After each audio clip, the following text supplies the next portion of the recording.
We have such a great panel tonight, really wonderful people, and we're so grateful to them for being here and for giving us their precious time. Danielle Allen, who's seated in the middle here, is the James Bryant Conant University Professor at Harvard, which is a tremendous honor. She is director of the Edmund and Lily Safra Center for Ethics, and she's the founder and president of Partners in Democracy. She writes for the Washington Post. She's an advocate for democracy reform and civic education, among other issues. In 2022, she ran for governor of Massachusetts. Her many books include... I know. Well, that's fair. It's reasonably a laugh line. Her many books include Our Declaration, a reading of the Declaration of Independence in Defense of Equality, Democracy in the Time of Coronavirus, and Justice by Means of Democracy. David Brooks is a columnist for the New York Times, a position he's held since 2003. He is also a wonderful commentator on the PBS NewsHour. He is author of The Second Mountain, about our quest for a moral life. His other books include The Road to Character, Bobos in Paradise. I don't like saying that word, bobos, but anyway, I'll do it for you, David. And The Social Animal, The Hidden Sources of Love, Character, and Achievement. He was on the faculty of Yale University, but he is upgraded to the University of Chicago. And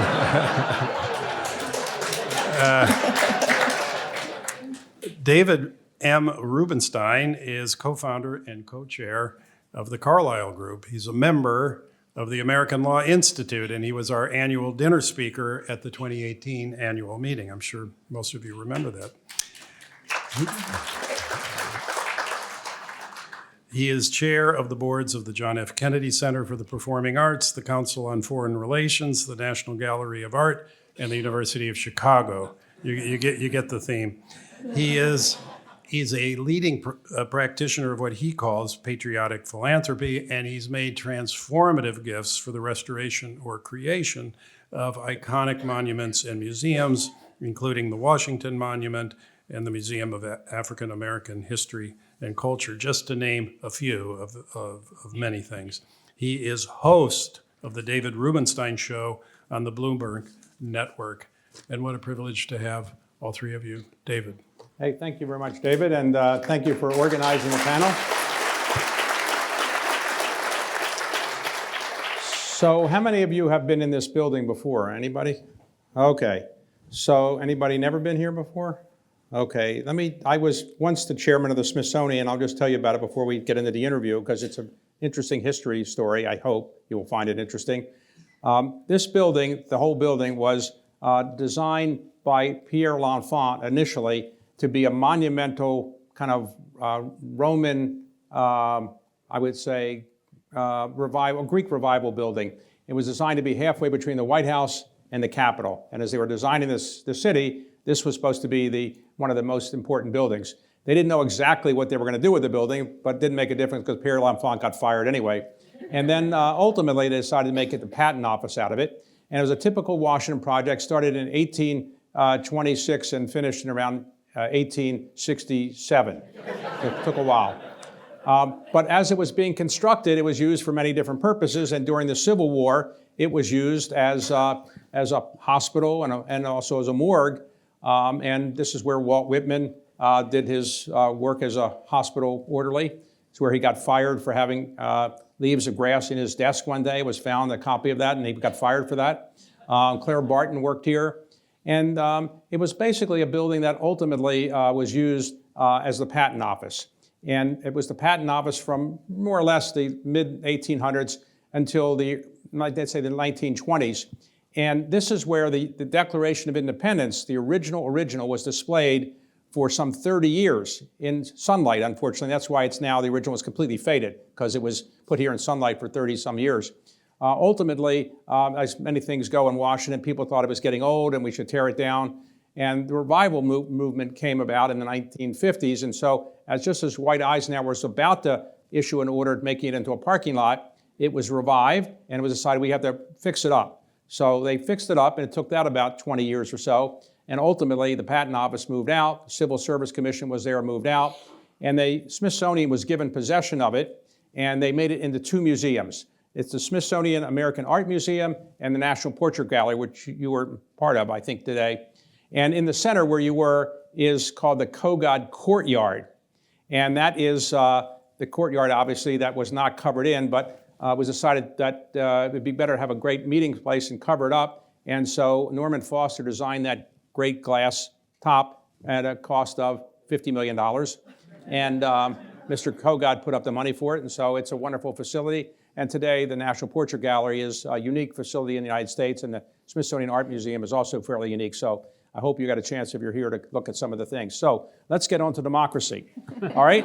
So both of you, I have a question for both of you, and that is, Thomas Jefferson said that the foundation of democracy is an informed citizenry.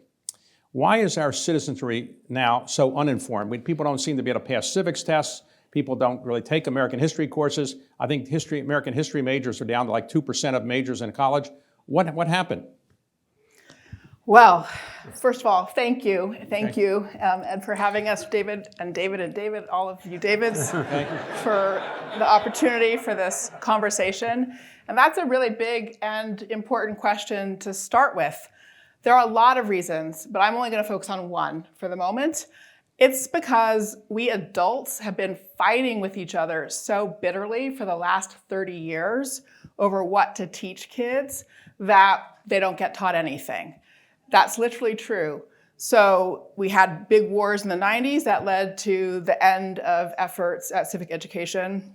We had big wars again when the National Governors Association was developing the Common Core state standards. When that effort was underway, the goal was to have standards in STEM education, standards in English language arts, and also standards in social studies. They achieved the first 2, but the third were left on the cutting room floor because there was just too much disagreement. So it's because we're fighting, it's because we are angry and bitter and divided. That's the single most important cause right now of why we're not teaching our students civics. You teach students now, do they know much about history, or? One of my students said the American Revolution was a footnote in my high school education. And so, yeah, I don't think we are. I thank heaven for AP history, frankly, because at least it teaches them something. I agree with that. I think 2 other things I'd add. One is there generally is a generational difference on views about America and fundamental views about America. I run into this constantly, where I'm super patriotic, I have an immigrant background, I try to tell that story, and I try to tell what I think is the story of America, which is the story that was told to me. It was an Exodus story, that people left oppression, cross a wilderness, and come to a promised land. And that's the story our founders believed in. They wanted to put Moses on the seal of the United States, as I'm sure you know. That's the story that immigrant communities, that's the story Martin Luther King told, the Exodus story more than any other story. And now when I tell that story to young people, they just look at me like I'm crazy. Like, this is a land of milk and honey, really? And I encounter this, again, I just was at UVA a couple weeks ago, and I was trying to, there's a survey that came out in the last couple of weeks on how low patriotism, how low attachment to country is. And I try to say, like, go to a citizenship ceremony. People are dying to get in here. And I found it just has no purchase.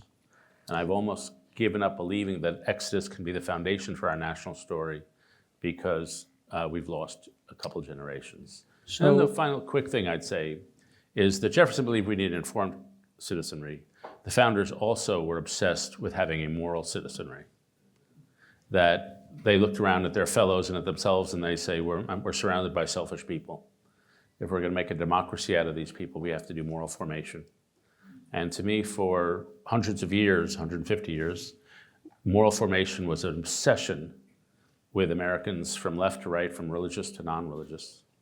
And sometime around, in my view, 1945, 1950, that obsession with moral formation went away. We just stopped teaching how to become a better person.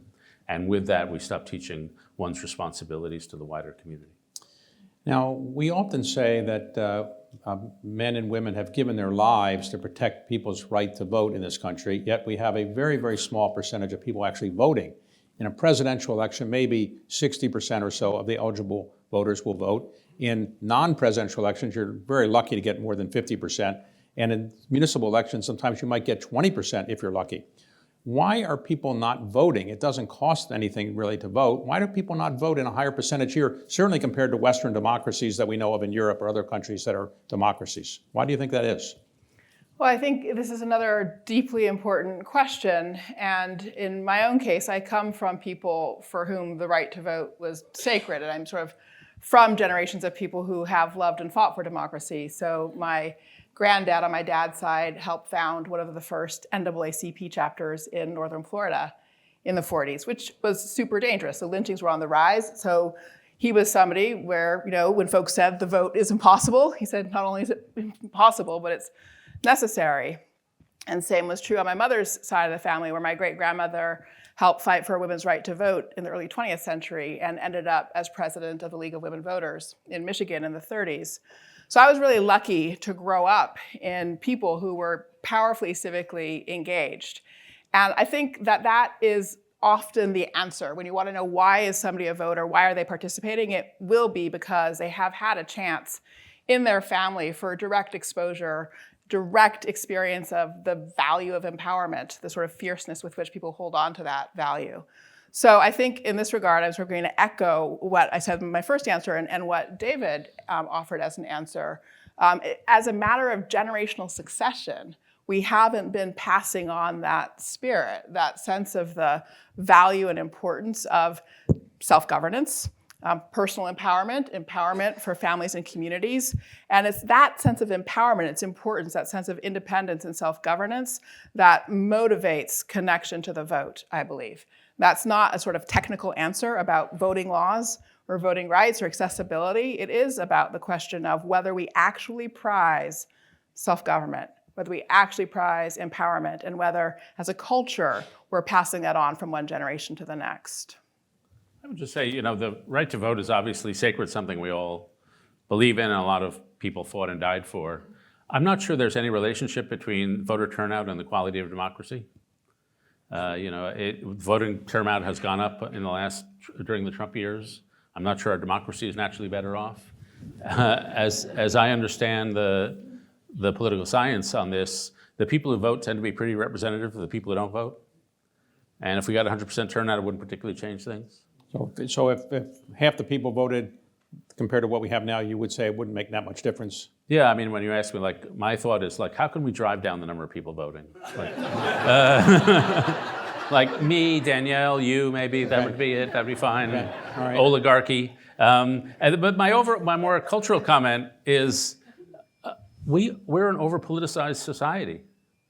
You go to a late-night talk show, it's just political affirmation. You go to a church, most evangelical churches are not about God, they're about politics. You go to an English department, it's about politics. And so we're just vastly over-politicized, and a lot of people are asking for their moral life, their justification, their identity, all based on politics. And that's just asking more of politics than politics can deliver. And so I'd like to make politics a much less important part of American life. I say this as a political pundit.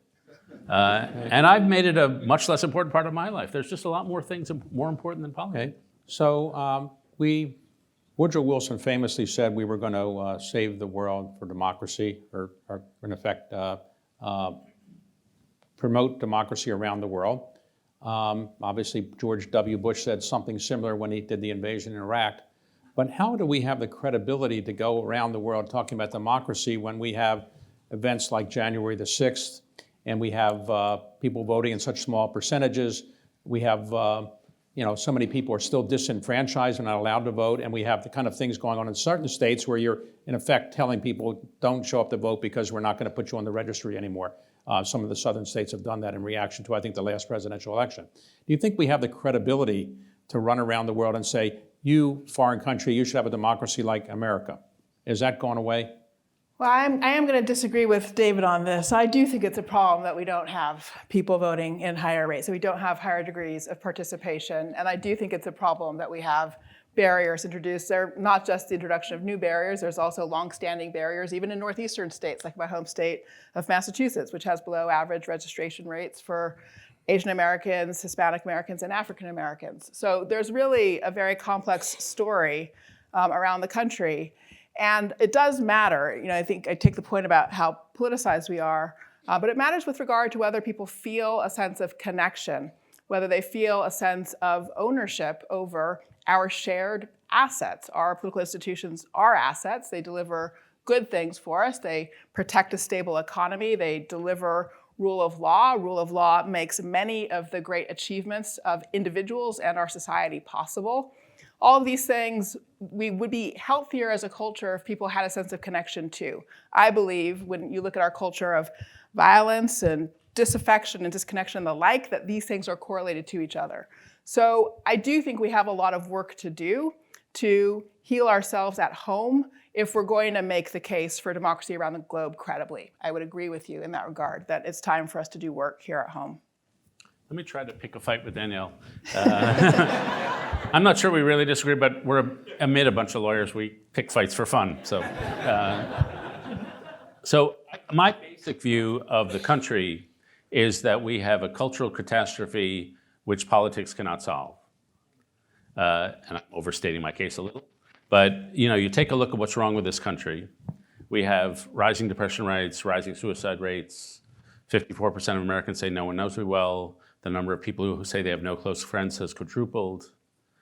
You have the isolated kids that turn into mass shooters. You have just a social and relational breakdown of massive proportions, which makes people sad and it makes people lonely.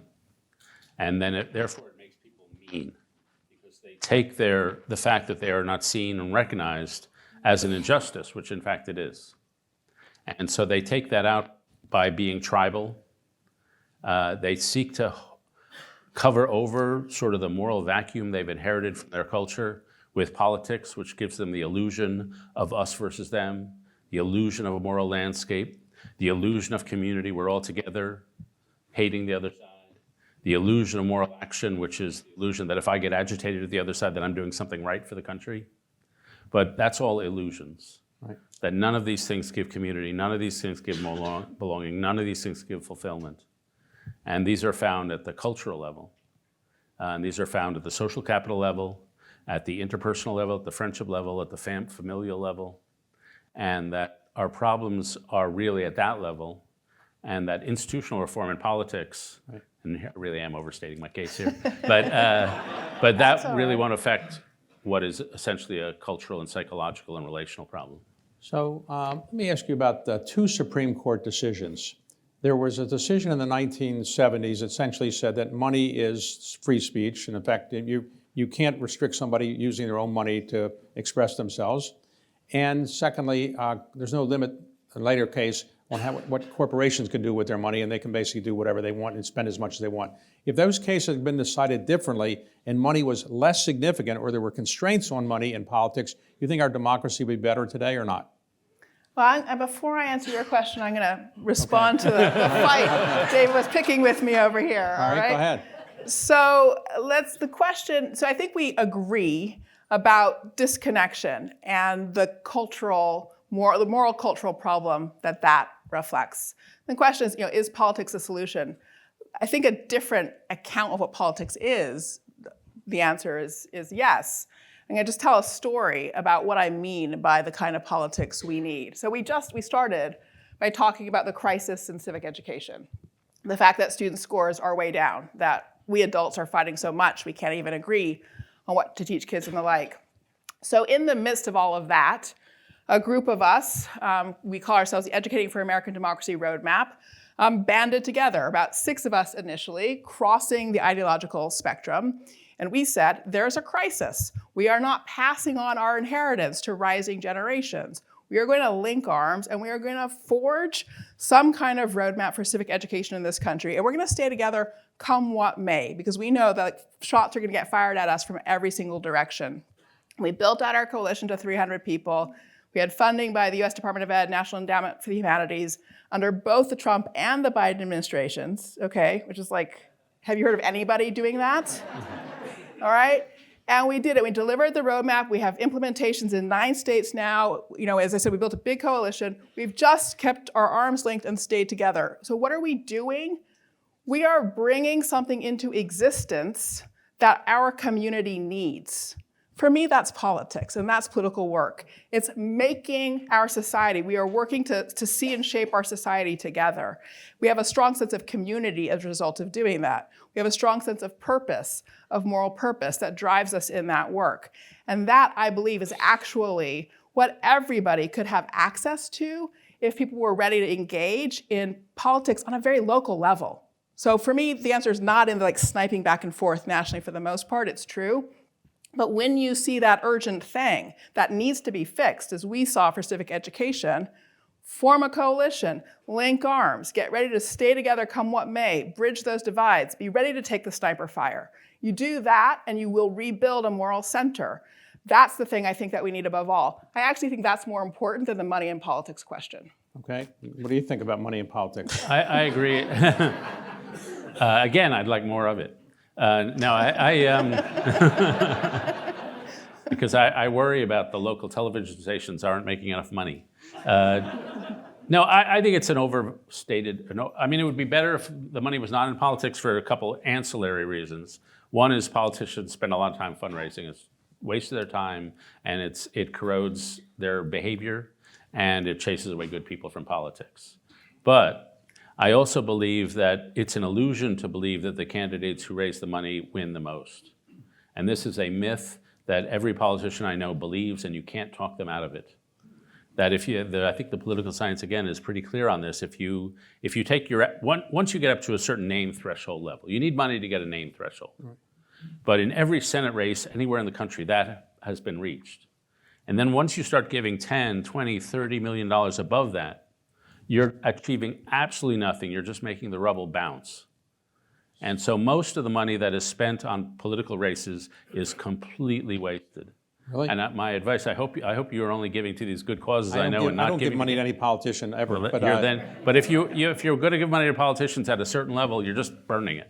But the reason politicians love to raise money is they have a view that whoever has the most money will win. But secondly, if you lose the race, you can get to keep the money, more or less. So there's another issue here, though, right? Which is, I mean, I think I'm going to disagree with you the other direction. It's worse than that nothing happens. In fact, we're pouring hundreds of millions of dollars every cycle, billions of dollars into stoking anger and division. So we are literally paying for our cultural pathologies. Like, we're actually buying all that anger. So that, to me, is the real problem with money in politics. Okay. So let me ask you this. You're a big believer in democracy, but you were starting to run for governor and didn't seem to catch on. So do you still believe in democracy as much as you once did, or you think maybe I do. Yes, you do? I do. Very much so. I mean, I learned all kinds of things for sure. What did you most learn out of that, other than they don't want a university professor to be their governor? Well, senator. So first, I'll tell you a positive learning, and then lessons that are related to this issue that we're talking about right now. So the positive, inspiring learning was that I would go around, visit with folks in their backyard, or sit in the front of a cafe. And to David's point, I had zero name recognition when I started, and I barely a little bit more by the time I was done. So when I was walking in to sit and talk with people, they had literally no idea who I was, right? I was like Eve coming in off the street for the first time. And despite that, people were incredibly frank. They would tell me in great detail what the challenges in their lives were and what they thought could be done about it. And it dawned on me as I kept having these conversations and people were sharing with me in such intimate ways that it wasn't because they trusted me, because they literally didn't know me. It was rather that they trusted these institutions. There was this idea that I just might possibly end up as the next governor, and they really wanted this person to know what was happening in their lives.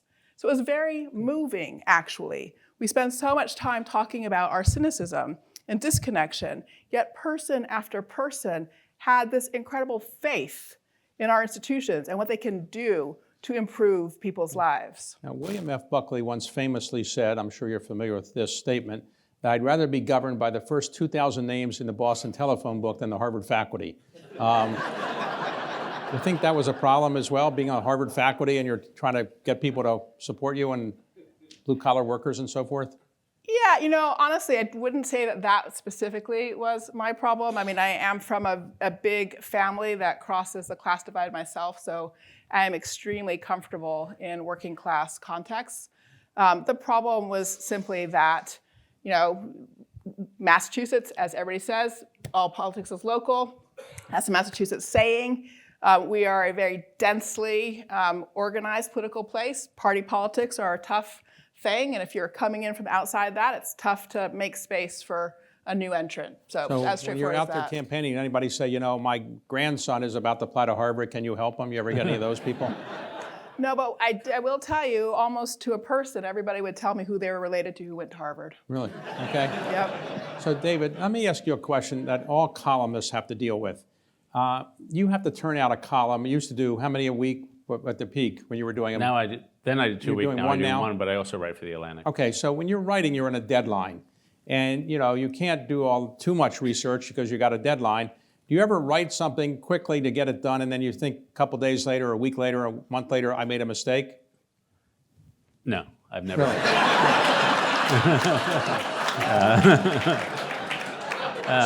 So you like all your columns? They're all like Nobel Prize literature. First, let me salute Danielle for running. Like you get a lot of props for. You put there. I forget it might have been Mo Udall. Somebody said, "I ran for office. The people have spoken. The bastards." So you never thought about running? I can't remember people's names. So no, the other quote that comes to mind about running, because it's hard and you lose most of the time. Bob Dole said after he lost the presidency, he said, "Oh, I slept like a baby. I wake up every 2 hours screaming." So it just takes a lot of guts. Well, you can't remember names. Here's a trick one senator once told me. When you're meeting somebody, just say, "How's the family?" on the theory that everybody has a family. But, okay, so column. you never considered running? No, I never considered What running. about your columns? Do stick you ever to my regret lane. anything you wrote? Of course, yeah. Sometimes big time. And your column writing, like Montaigne's phrase for essay is to try in French. It's to try. It's just like a conversation. And so you're churning them out fast. And so, there's a saying of a columnist is that, like, I used to have normal human desires for water, food, sex. Now I only have one desire for column ideas. And now I think if I get hit by a bus and I survive, I can get a column out of that. And so you're just desperate for more ideas. So you try them. It's not an academic piece of literature. It's like your job is to not tell people what to think. It's to provoke people to think. Okay, And so you take the risk. And so among my errors, like I was a very enthusiastic supporter of the Iraq War. And I wrote a whole series of columns about and analyzing why I got that wrong. And I learned through that process that admitting error, if you're a politician, I don't have to run for office, I don't care. But it does you no good at all. Your allies are furious with you, and your enemies see weakness and they go at you harder. And so I sympathize for politicians who won't publicly admit error. But for me, it's not. So I think you once told me that when you're writing a column, you gather a lot of material and then you put it out on the floor and you kind of figure out how to make these things come together. How do you actually write a column? How long does it take you to write a column? Yeah, I wrote one today. It probably took me all of yesterday to think it through and then today to write it. So what I do is, my joke is I was hired as a conservative columnist at the New York Times, which is like being the chief rabbi in Mecca. It's not a company. But so basically my method, and I tell this to all my students and they don't listen to me, is I gather, a friend of mine died on last Friday named Tim Keller, a pastor in New York. And so I gathered probably about 200 pages of his writing and his preaching and writing about him, and I mark it all up, and I take long walks, 30,000 steps on this thing, and I write out my thoughts, and then I lay them out in piles on the floor. And so each pile is a paragraph in my column. I tell my students, when you sit down at the keyboard, your essay should be 80% done, because the act of writing is an act of traffic management and structure. And so for me, the writing isn't the typing of the keyboard. It's crawling around my floor, organizing my piles. So you never get writer's block. No, that's not really an option in my job. And another question about writing a column. When you're brought on the New York Times to be their, let's say, conservative voice, but suppose you have a view that's fairly liberal. What do you just don't write that column, or you make sure you're writing something that's seen as conservative? Now, when I first started 20 years ago, I thought I should represent the conservative point of view, but that's not a way to. I learned you have to be narcissistic, which is, it doesn't take a lot to encourage me to be that. And so that you want to just indulge your viewpoints. And so some of my, now on like Joe Biden's spending policies, I was way to the left of Paul Krugman at some points, because I thought we really need a massive infusion of cash to create white-hot labor markets. I came out in favor of gay marriage probably my first 3 weeks on the job in 2003. My support for reparations probably put me on the left of where even our readers are. So I don't worry about that at all. And do you get letters from people who disagree with you, and do you respond to them, or you just throw them away? All of you who have written me, all your letters are valuably read and sent. You know, the problem is that I get letters that go to my personal email, the people who know that, and then I obviously respond to. But after my first 6 months on the job, they used to put our email in the bottom of the column. And I had 290,000 emails. And the core message was, Paul Krugman is great, you suck. And I found I would read all the comments. These were just the emails, then there were the comments on the webpage. And I would read them all, and it was just too psychologically damaging. And I got depressed. And so I made my assistant read them, and he got depressed. And it's just, there's a lot of good stuff out there, but there's enough poisonous stuff, and your mind congregates. Right. You can't get it out of your mind that this person effectively skewered you. So, Danielle, we're about to celebrate the 250th anniversary of this country. I forget the word is, whatever it is, demisesquicentennial or something like that. Centennial. All right, we're going to celebrate 250. Well, why are we celebrating the 250th anniversary of the Declaration of Independence, which is not a legal document? You might not agree with that. Why don't we wait till we have the 250th anniversary of the Constitution when the government was really started? Why are we celebrating the Declaration of Independence? Well, you know, I do disagree with the idea that it's not a legal document, but more importantly, that is the point at which the colonies became these United States. So there was, of course, that's the birth, and then we've had two different, structures for organizing the powers of government. First, the Articles of Confederation, and then the Constitution. So the Declaration merits a celebration in its own right, and it was a great accomplishment in that time, June and July 1776. It wasn't just the accomplishment of a minute or a moment. It was a building process, as you all know. And the real motive forces behind the politics of that were John Adams and Richard Henry Lee. So we always think about Thomas Jefferson when we think about the Declaration. But the real story of that year was Adams and Lee. Adams moving things from Massachusetts and Lee turning things from Virginia, and between the two of them spinning all the colonies forward in a certain kind of direction. And the reason that matters is because it was really Adams who was the intellectual who laid the footprint for the argument of the Declaration of Independence. Jefferson wrote it up. He was a kid. He wasn't busy. Adams was like on all the committees, and Jefferson was not. It was just that simple. So, Adams made sure Jefferson got elected into that writing role. He also admired his pen, and so we had a particularly elegant formulation. But it was Adams's ideas. The last point here is that they were working hard to achieve a statement that did make it possible for very disagreeing people to proceed together.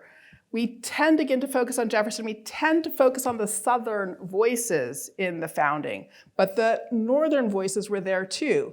And John Adams never held slaves. He was against enslavement. Franklin was also against enslavement by the time of the Declaration. And that text became the basis for abolition in Massachusetts before the end of the Revolutionary War. People have lost sight of that. So we have a lot of important reasons to celebrate the 250th anniversary of the Declaration. Some people would say the most famous sentence in the English language was written by Jefferson. We hold these truths to be self-evident that all men are created equal. How could he have written that sentence when he had 2 slaves with him, had several hundred slaves during his life? What did he mean by all men are created equal? So again, this is, I know you already know what I think about this, David, but that's all right. We'll share with everybody. Yes, he was using men in the universal sense of human being. And that's very clear because if you look at the draft of the whole declaration, there's also a passage that he wrote in which he criticized King George for the continuance of the slave trade. And he criticized him for violating the sacred rights of life and sacred rights of the distant people in Africa. And he also, in a part of criticizing the slave trade, criticized the markets where men, and you put that in all caps, were bought and sold. In other words, he used, and obviously when he said men were bought and sold, he didn't just mean males, he meant women and children, everybody being bought and sold. So he was using men in a universal fashion. He used the vocabulary of sacred rights to apply to Africans who were being bought and sold in the slave trade, as well as to colonists and the like.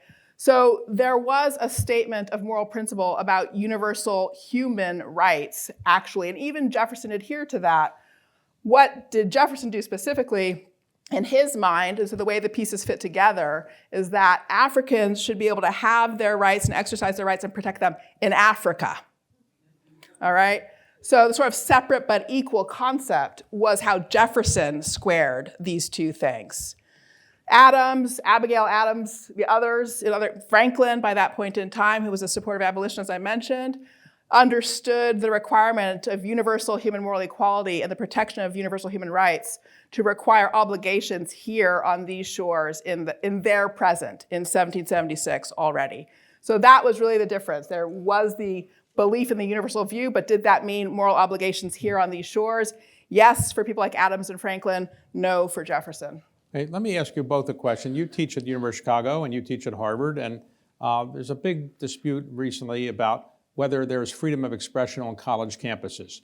University of Chicago has been famous for saying there should be a right to everybody to come speak and say what you want. Harvard has had some people shouted down from time to time. So is your view that that University of Chicago or any other college campus is really living up to the idea that people should be able to say what they want, or people are being hypocritical and really shouting down people they don't agree with? Yeah, I think Chicago's doing about as well as anybody right now. But I think the shouting down has declined a bit, not entirely, but it's declined. What they call peak wokeness was probably about 2 years ago. But I think what disturbs me, and this was my students my last year at Yale just now, was the norm of non-confrontation. That when I started teaching at Yale, it was sort of thought you were cool if you picked an argument in class. And you wanted to, that was sort of the fun of it. And they were like, there's a thing at Yale called section asshole. And the section asshole at Chicago, we called them seminar baboons. The people who are loud talkers. And the Yale Daily News publishes the list of the names of the section assholes in the paper. And I would look at the list like, those are my best students. These are the ones who are out there picking arguments. And but now I'd say, and I've spoken to faculty around the country who have the same sense, that there's a norm that we won't disagree in public. It's become much harder to get students to really argue with each other. And they may go back to the room and within a trusted circle and have an argument. But out in public, they feel there's a vulnerability. They don't know what judgment is going to hit them from what direction. And so there's just like, we're not going to disagree right here. And I think what that is a result of a basic loss of social trust, that we're a learning community.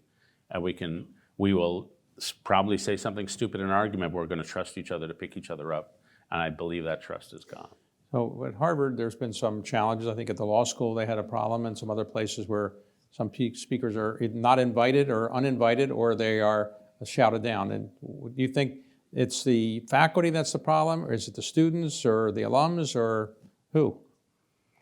So, I think Harvard's a big place, and there have been instances where there has been shouting down of speakers. There have also been controversial speakers who have spoken unimpeded. And I think, like every campus, we are seeking to establish norms which protect the rights of people to speak, which give space to people to protest or to run counter events, but in ways that also sort of protect the space of speech. So to David's point, the goal is to be a continuous learning community, sort of constantly learning together. And with this issue, campuses as well have been learning communities. I would say Harvard is doing much better now in terms of managing these kinds of challenges than 6 or 7 years ago. So, David, the general presumption of people in this room probably and us is that democracy is a better form of government than other forms of government. But suppose you were asked to make the case that democracy isn't such a great form of government because people aren't that informed when they're voting, they don't vote that much, and we have a lot of crazy people that get in government and really aren't so wonderful, and that there's some governments that are not democratic that actually do a reasonably good job for the people there. Can you make the case that democracy is not such a wonderful form or not the perfect form of government compared to others that are out there? Well, you sort of get the Lee Kuan Yew problem. Right. That you get an authoritarian, and then you get, he seems okay, and then, but that means 600 other authoritarians who are really bad say, well, I'm just like Lee Kuan Yew. And so it gives permission to a lot of dictators to be dictators. I really can't make that argument. You know, democracy, Thomas Mann during World War II came here to this country and gave a whole series of lectures on why democracy is so important, why it's worth defending. And it was basically built on the basic premise of human dignity. That when you went out campaigning, you went to somebody's backyard and you asked them a question. What's your life like? And that act of one person trying to attain power for hopefully good reasons, asking everybody else, what's your life like? What are your problems? What are you going through? That very act is the essential act of human dignity, right? And of sharing and recognizing that we're all infinitely and beautifully made. Okay. Danielle, you have a new book coming out, or it's out now, on democracy. Yeah. As I told you earlier today, I look forward to reading it, but the speech font, the type font is small. I already emailed the press. So I need a big print. So if you can get a bigger font, I could probably read it. But I already emailed to ask for one. If you were to summarize your book in 1 or 2 paragraphs, what's the essence of your view on democracy? Actually, David just articulated it perfectly, which is that human thriving depends on experiences of empowerment. Those are experiences of seeing and being seen. And at the end of the day, there's only one political form which is built on that idea, and it's democracy. So that's the question then. How do you conceive of justice, the sort of John Rawls style theory of justice, if you start from recognizing that need for human empowerment as the core of what's required of justice? Hey, where were you on January 6th? What were you? What did when you watch? Were you watching TV or were you up on Capitol Hill? Or what did you think about it? What am I, a suspect now? I was out. I have a place on the Eastern Shore of Maryland, so I was out there.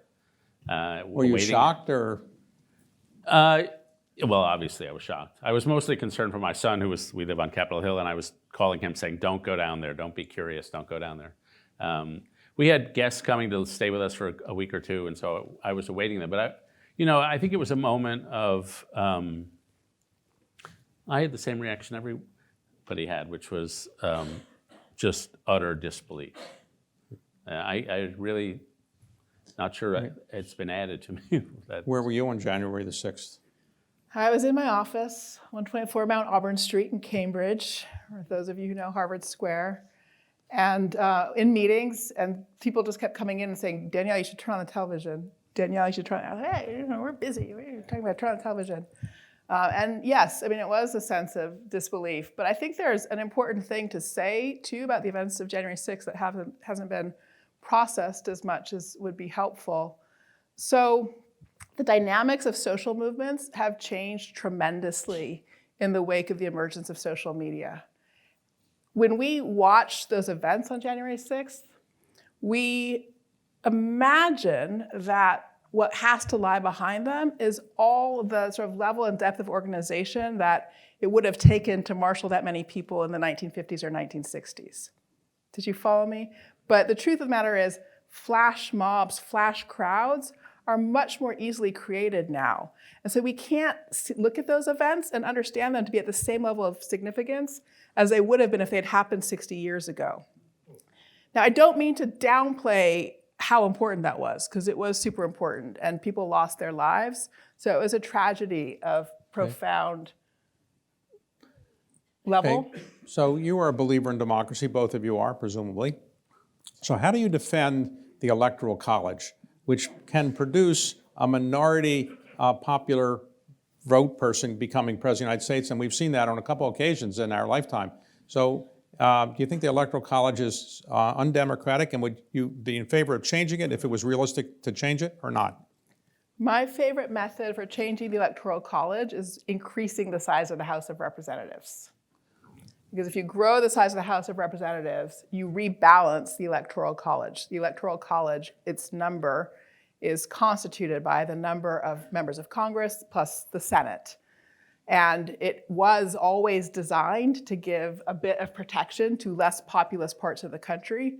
But because the House of Representatives hasn't grown for the last 100 years, that weighting for less populous places has gotten to be too much. Do you really want to have 1,000 members of the House of Representatives? Or I'd like to have 585 tomorrow.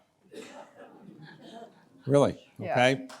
I guess it depends on which 585, but okay. So David, let me ask you, do you believe in democracy as well, I presume, right?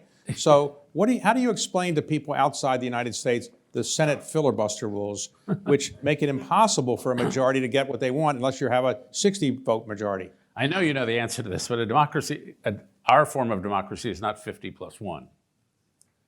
We have many, and I think many wise barriers to inhibit simple majority rule. And I would say one of them is the Electoral College. I like the fact that candidates, and I would agree with Danielle about increasing the size and maybe rebalancing the Electoral College. But I like the fact that Democrats can't just run up the vote in California, and Republicans can't just run up the vote in Texas and Florida. Okay. That they have to go to Ohio and Indiana and Wisconsin and swing votes. So I like the fact that the Electoral College focuses them towards swing states. I just think it's healthy for our democracy. Is there a democracy in the world that you really admire? You don't have to say it's better than the United States, but one that you admire, a Western democracy or some part of the world that's a democracy you think has a lot of features that we could maybe adapt here and do better off if we had them? I used to love our primary system better than any parliamentary system, because you can go from a complete outsider and win. You can beat Barack Obama. And when you look at most parliamentary systems, they're just rotating among a small group of insider elites. In retrospect, I have a lot more favor for parliamentary systems. And I notice when we try to spread democratic constitutions around the world, they tend to be parliamentary. You know this more than I. But I have to confess my preference for our form of democracy versus the European form, for example. Danielle, suppose you were made king of the day, king for a day or queen for a day, and you could make any change in the U.S. government the way it's structured to make it more democratic. What would you change in the way our current system works to make the government better than it is, other than the House of Representatives? Is there something you would do to change the way if you could wave a magic wand? I would get rid of party primaries, to the point David just made. I would use the Alaska model. So Alaska just changed from having party primaries to having what you could call an all-comers preliminary. And then they take finalists forward to the final round. They take 4 forward, and then they use instant runoff in that final round so that the winner has to get over that 50% threshold before they can take office. This is sort of version 2.0 of what in California has been called jungle primaries with top 2. So Louisiana and California, I think Washington State have had that method for a while. A lot of cities use this method. Alaska is the first to use it with taking 4 finalists forward. Nevada just voted in taking 5 forward. This would require candidates to campaign to the whole electorate at every point in the process. Money would have to be spent, not on sowing anger and division, but actually on figuring out how to build coalitions, build majority coalitions. So from my point of view, this is the single most valuable thing that we could change if I could wave a magic wand. Okay, so you've been writing about democracy and many public subjects for a long time. Suppose a president of the United States asked you to come into the White House and work and kind of try some of your theories out. Would you go in the White House and work for the government? I would be so bad at that job. I do go into the White House a lot and talk to people, and I leave with one thought every single meeting: I could never do that job. Even to be president, if you're, say, President Biden, you wake up, you get your daily intelligence brief. That's 15 minutes. Then you have to celebrate the winning lacrosse team from Johns Hopkins. And then you've got to go meet with David Rubenstein, who's got some The winning proposal lacrosse team for. will be from Duke, but go ahead. Yeah. And so it's like every 15 minutes is a different Okay. thing. And So when it's you not ask for the you. president, what do you think of the F-18? What do you think of child tax credits? Like, the president has to have an answer to all those questions. All right, so Danielle, suppose the president called you and said, I need you to come in and be my advisor on democracy, how we can improve it. Would you go in the government? I would serve, yes, if I were called. Yep. Okay. So we have a little time.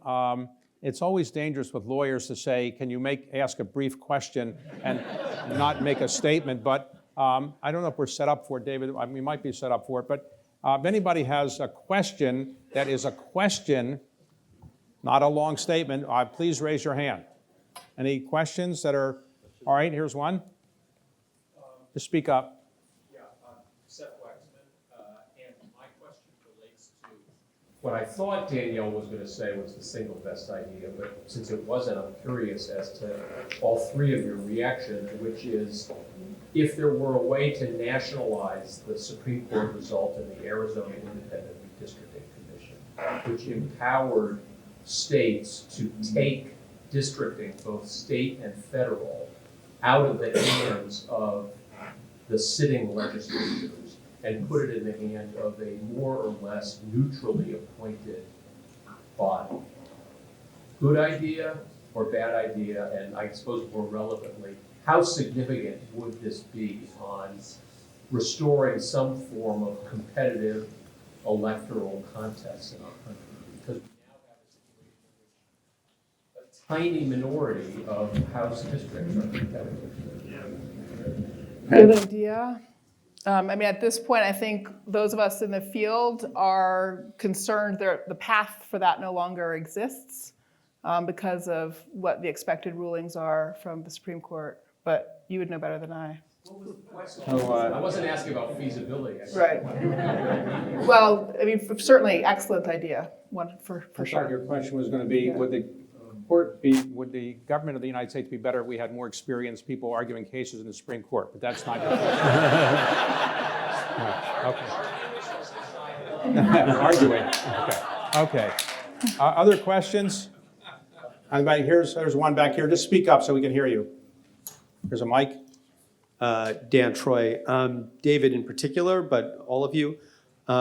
I take your point about the need to rebuild civil society. What do you think about the ideas propounded by people like Yuval Levin, and what is the best way for us to rebuild civil society and the intermediary institutions? Yeah, I mean, to go back to the semi-fight I almost picked with Danielle, to me, the two key statistics in our country is, first, trust in institutions. You probably know through the 20th century, if you ask people, do you trust the government to do the right thing most of the time?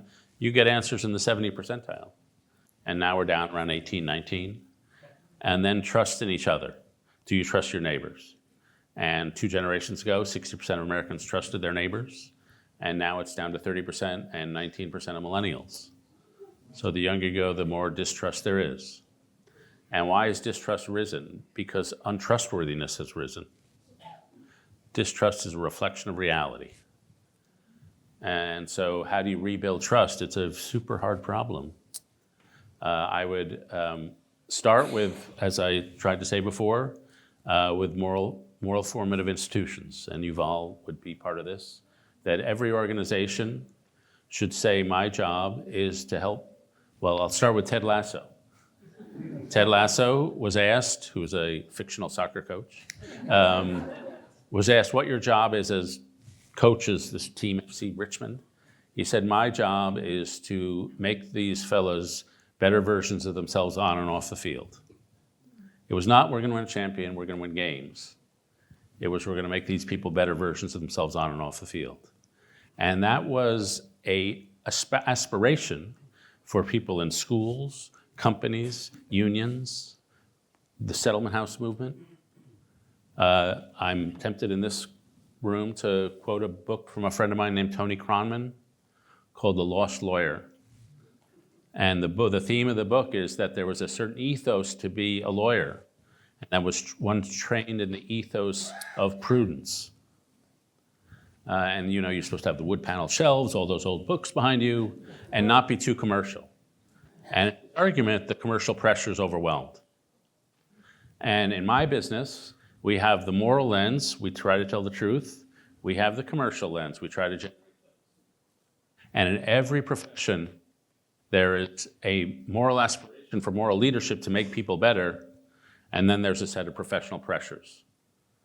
Get people into the right college or whatever it is. And institution after institution, medicine, law, journalism, the commercial pressures have eclipsed the morally formative aspirations.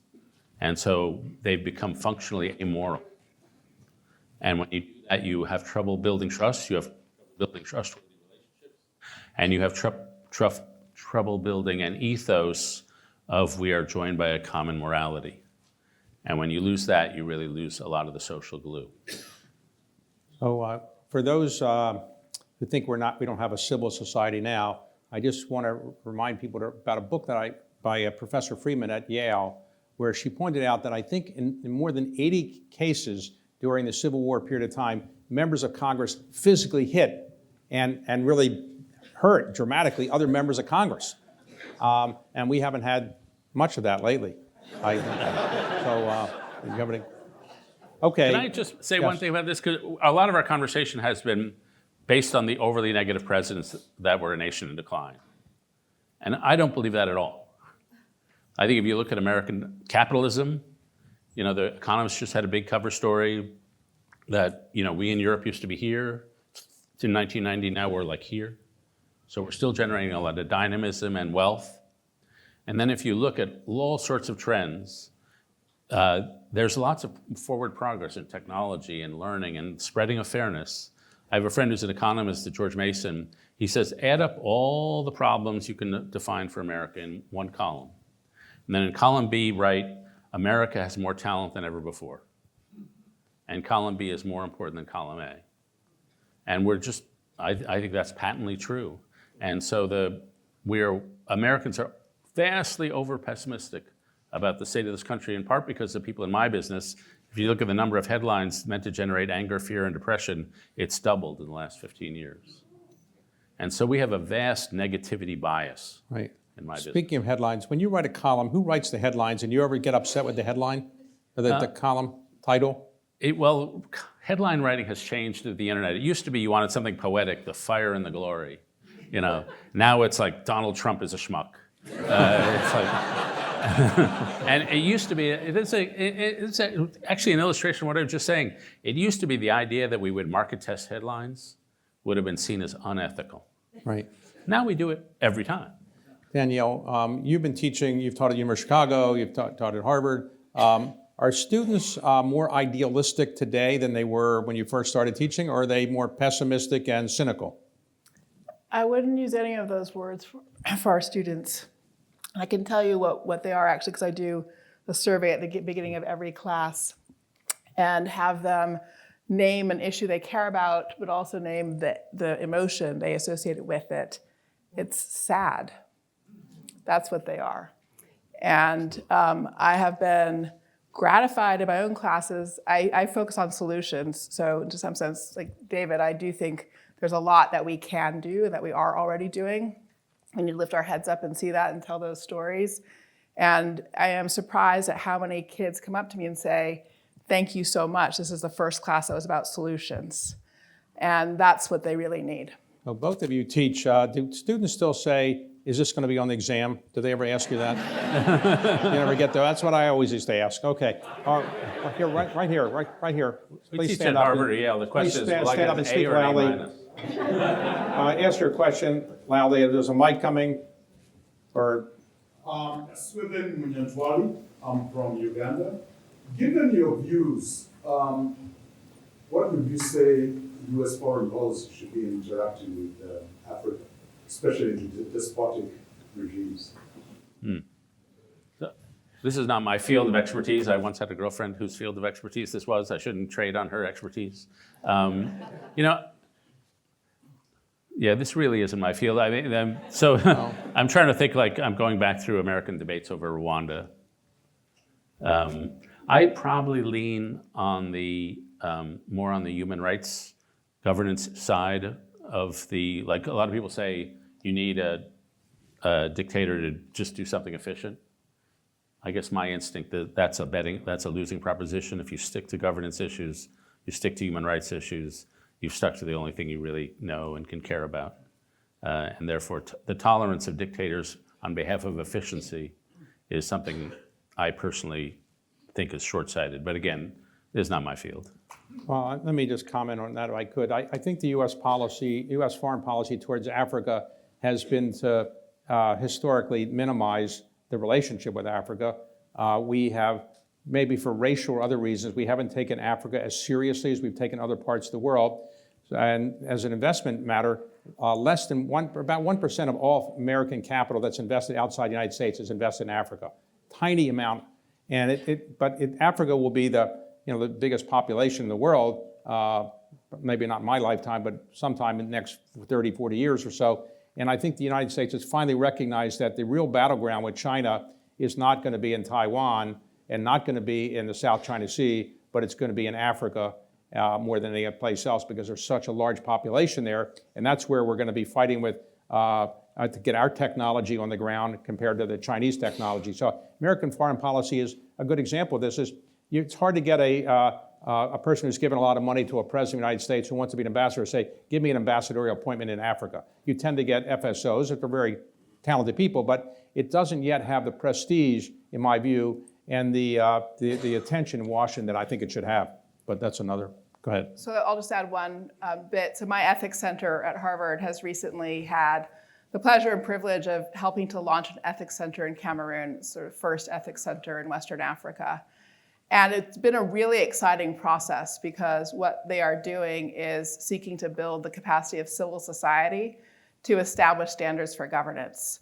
And so that is the response that we learned from people in Cameroon was sort of what they felt was the support that they needed. That is reinforcement for healthy civil society that itself can build up the capacity to push back against the forces of despotism or autocracy. So I think in general, we need more investment in that kind of civil society capacity throughout Africa. We're out of time, so let me ask you one final question quickly. What is the most important legal organization in the United States? American Law Institute, American Bar Association, what would you say it is? ALI, ABA? I assume it's... I think it's the organization that got the Electoral Count Act off the ground. There you go. Okay, so you agree. Okay, thank you all. Thank you.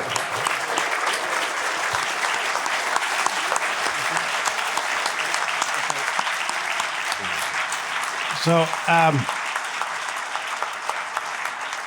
David, Danielle, and David, thank you so very much. You've given us a great deal to think about. There's dessert upstairs. There will be shuttles going back. And tomorrow we reconvene at 8:30. We have our early career scholar, Ashley Deeks, to speak on national security, AI, and democratic accountability. That was wonderful. Thank you.